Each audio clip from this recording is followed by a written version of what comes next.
and welcome back to the Toffee Blues YouTube channel, your source for all things Everton. My name's Thomas, joined today by Paul McAllister. We're going to be giving our extra time reaction to our away loss to Chelsea last night. The match finished 2-0.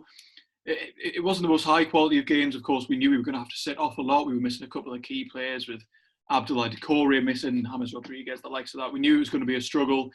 Paul, I'll let you start. What were your initial reactions to the game?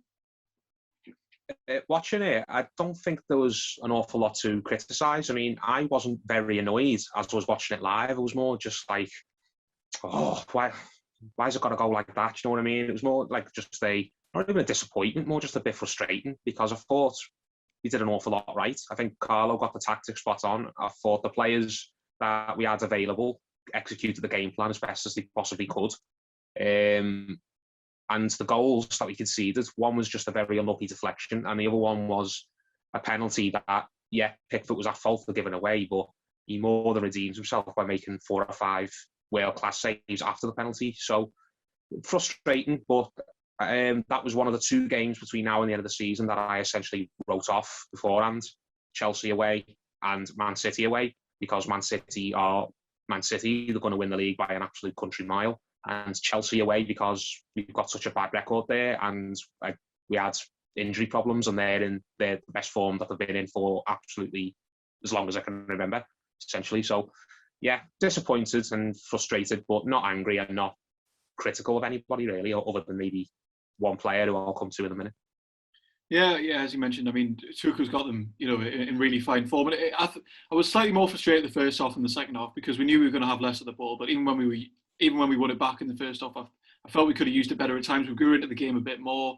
There was that chance towards the end of the first half, which a cross came in. I think Dinier's delivery could have been a bit better at times. We kind of rely on that if we're going to play the way that we are. And I think there were moments where we definitely could have improved on the ball, but the high press that the Tuchel's got them playing, we clearly just couldn't really handle it in the first half. Defensively, we could handle it, don't get me wrong, but as soon as we had the ball, it was going straight up and it was coming back again. But their 2 goals, slightly lucky. I mean, Havertz's goal, I don't even think it was going on target because I think it's been given to Godfrey as an own goal in the end. Nothing Godfrey can even do about that. However, I presume the player that you're about to mention, obviously, Mason Holgate looked slightly out of position for that one. He kind of allowed Alonso in between Iwobi. He kind of wandered up the pitch a bit. There's a lot of debate about whether it was Iwobi's fault or Holgate's fault, but what did you make of the first goal? Holgate was at fault. I mean, he wasn't the player I was referring to a minute ago, but I think he takes the blame for that one. He was pulled too far in field. He looked like he was sitting in a number 6 position when he was meant to be out wide, covering a fullback. But again, we've got injuries, haven't we? He's not a fullback naturally. It's not what he's going to be playing long term, hopefully. So it's sort of easy to forgive because it's needs must, isn't it? We all know Holgate himself doesn't want to be playing it right back. He's just doing the job as best he can. And unfortunately, one mistake, I think, over the course of 90 against Chelsea at Stamford Bridge, I don't think there's too much you can really pile on about. But yeah, the first goal was disappointing. But I think if that doesn't deflect off Godfrey and go in the back of the net, I don't think anyone even highlights what Holgate did afterwards. I think the only reason it's stuck in people's minds is because it resulted in a goal in the end. Who was the player you were going to mention then? Iwobi. I thought Iwobi was desperately poor. I mean, I think he showed 1 or 2 good touches in the latter stage of the first half. I think he brought the ball down really well in Chelsea's box when I think might have been Gomez who took the shot in the end. Probably had our first shot on target in the game. I thought Iwobi did really well to create the space and lay it off to him. But I thought overall he was really, really poor, and it's just a story with Iwobi, isn't it? I think there's a talented player there, but he just does not play well anywhere near enough that is for us to justify his place really in the team. I think a player of his natural ability, which I think he's absolutely got, a player of his talent should be performing better, whether he's on the wing or whether he's somewhere else in the team, a lot more than he does. I just don't think Iwobi is cut out for Everton. I really don't. And I can see us parting company in the summer, maybe. Yeah, I really don't think he was brilliant last night, and yeah, he's had flashes of he's had flashes of brilliance this season, and that's made people think, has he improved as a player? I think yes, he's improved, but he's not shown it consistently enough for me, and he really just didn't get involved in the game yesterday. And surely in that position, I would personally prefer to see someone like Josh King who could come in. Obviously, we signed him in January. Hasn't really got his his foot in the door yet. Been making a couple of appearances, but thing is with Alex Iwobi as well. And I'll just read this out. He put this on a story last night. Always an honour to get a call up from our national team.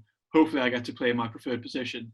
It's an interesting thing. I mean, if we take that on face value, it's an interesting thing to take a swipe at Carlo Ancelotti for that. What did you make of that post? He's not helping himself when he posts things like that. I know our fan base can be very easy to fly off the handle and read too much into things, but Iwobi, mate, you can't be posting things like that because you know that coming off a defeat like you did last night and a poor performance like you did last night, you post something like that, fans are going to get on your back over it.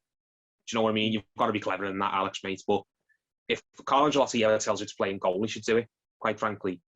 He's not a number 10 in this Everton team because he's never played there in the 2.5 years he's been here. He can't surely think he's going to be playing number 10 any time in the future for Everton. So I don't know what he was hoping to achieve by posting that.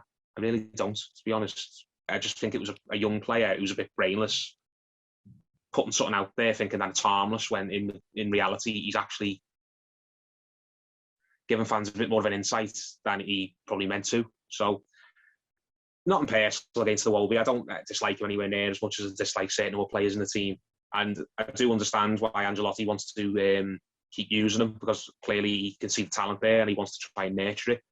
But I think playing him last night on the wing, a player like Iwobi who just wants so many touches on the ball and doesn't particularly dribble very fast and doesn't carry the ball upfield and link up with players at rapid speed like the likes of Richarlison can. I just think it was a bit of a bad selection. We had other players in the team who didn't suit playing against Chelsea's high press, but needs must. We've got injuries in the midfield area. I think we could have, as you said, played someone else out wide and we'd have got much more out of them last night. Yeah, absolutely. Quite a poor performance from him.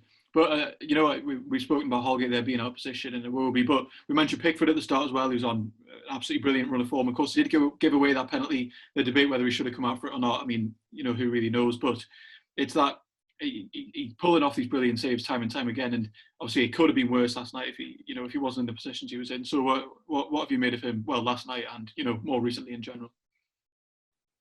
It just comes back to this one word that everyone uses to describe Jordan Pickford, and it's absolutely spot on. It's erratic. That's the word to describe him with. He's either all the way up here in terms of his performances, or he's all the way down here. He can't just find a happy medium. He can't find consistent 7 out of 10s. It's either an 8 or a 9 or a 10 out of 10, or it's a 1 or a 2 or a 3 at best. Everyone wants to give this lad the benefit of the doubt so much because we can see how good he can be when he's playing well and he has a game like that. And we've seen them for England a few times and here and there over the last couple of seasons. Jordan Pickford is a talented goalkeeper and he's proven it enough now to basically dispel this idea that he's absolutely useless and no one would ever want him, take him off us. I really think if we decided we didn't want Jordan Pickford, we could move him on somewhere and get some money. But if he wants to be the Everton number 1 long term, he's got to find some level of consistency. And there's no good being great for one game and then going back to being terrible again the next week, is there? So I just really want Jordan Pickford to just knuckle down and just start playing, not even fantastically well, just start playing decently for a long stretch of time. There's no point, as I said a minute ago, on a couple of good games here and there and then going bad again. Just have a nice long 6 to 12 months where there's no reason for anyone to get on your back. That's all you've got to do. And I think it's well within his capability and hopefully he proves me right. Yeah, I'm more than happy for him to be on the run that he's on, but I agree. I'd rather have every game at a decent level than some games at a brilliant level and some games not. But Ancelotti clearly likes him a lot as well because when Olsen's come in or when Pickford was injured, he came straight back into the team despite Olsen playing very well in those games that he had to deputise. So it's clear that Ancelotti likes him a lot, and you can see why he's a very talented goalkeeper. And I think the club are probably just going to hang on to them for the next few years. There was a lot of debate around, are we just going to need to invest in a more solid number 1? I think that debate is going to have to be pushed towards the end of the season again now because he has these moments again. And we toss and turn a lot, whether it's, are we just saying this because he's performing really well now, but, he has these moments. But I think it'll just get to a point where we have to accept he has these moments because when he is brilliant like this, he is a really good player. And so something I think is really important to focus on from last night as well is squad depth. We knew going into the game for the past couple of matches, our benches have kind of been made up of academy players with, Josh King and Bernard maybe on there. And quote from Ancelotti after the game that the game that we planned was what we got for 30 minutes, but we have to be honest, we are not at the same level. We cannot play an open game against this kind of team. We'll be there until the last game, no tragedy. And that's very true. And it's Ancelotti admitting that if we have our full, our best 11, we could compete with Chelsea. But with injuries, that's where we completely lose out. And in this season where every single team is getting a lot of injuries, there's no one safe from this pretty much. It's teams like ourselves that are really struggling. So it was like last night when Kante came on with about 10 minutes to go. It really is quite a difficult ask for us. And Pulisic was coming off the bench as well. It's frightening the depth that those clubs have, and that's the reality we have to face. And I'm glad there wasn't too much meltdown last night, because I think it's something we kind of all expected when we have that kind of weak side. It'd be brilliant if we could get a result. Of course, that would help us a lot. But and I'm sure you agree with me here, it's by no means the end of the season from that result, which only a few people mentioned it, but it's absolutely not. No, I agree with you. There's still a lot to play for, and there's still a lot more to be positive about than be negative about with this Everton team. We are still very early into a project, and we couldn't ask for, to be fair, we couldn't realistically expect to be further along than we are at this stage. In Ancelotti's first full season, we've gone from being essentially a bottom half side, like we were under Marco Silva. We finished eighth under Marco Silva in his first season and probably had no right finishing there, and we looked like we were going to be finishing near the relegation places before we sacked him. We were a bottom half side before Carlo Ancelotti came in, and he's dragged us all the way up into the top 8 at least. I don't think we're going to finish outside the top 8 now, but probably not even the top 7. The top 4, I think last night proved that it's just too far beyond us in this the first season. We'd love it if we got it. You can always hope. It's not mathematically impossible just yet. Maybe luck will go our way, and Chelsea will lose some games and West Ham will fall away, but I don't think we're going to overhaul Chelsea. I think last night just proved that they're too far ahead of us. Like as Carlo said, they've got too many great players, squad in depth. We're not far along enough yet in our project.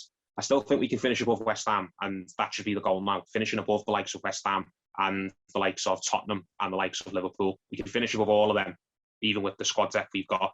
I really think we can get 5th. And if we can get 5th place, and fingers crossed, that cup in the FA Cup, then that would be a brilliant season. But even just 5th place in Ancelotti's first season, European football, that would be an absolute pass grade. That would be a solid B+, A-. You can't ask for more than that, really. So I'm more than happy to just aim on, or just concentrate on getting 5th place between now and the end of the season. Yeah, absolutely. I agree with that. I mean, yeah, top 4 would be great. I mean, Leicester might drop away. They have patchy form like we do. Just looking at the table now, Leicester on 53, Chelsea in 4th on 50. West Ham obviously climbed above us last night after beating Leeds. They've got 48, but have a game in hand on Chelsea, and we've got 46 with a game in hand on Chelsea. So mathematically, as you said, absolutely possible. But I think that squad depth we will really begin to show in these last 10 or 11 games for most. So yeah, top 5. I think 5th has to be the priority now, and it's absolutely achievable. So that's pretty much all we've got time for in this video today. But kind of just in summary, Paul, what have you got to say about last night? Disappointing, but not surprising, and I think everybody should still be behind what we're doing and not read too much into it. It's a shame that we're going to be missing Toure.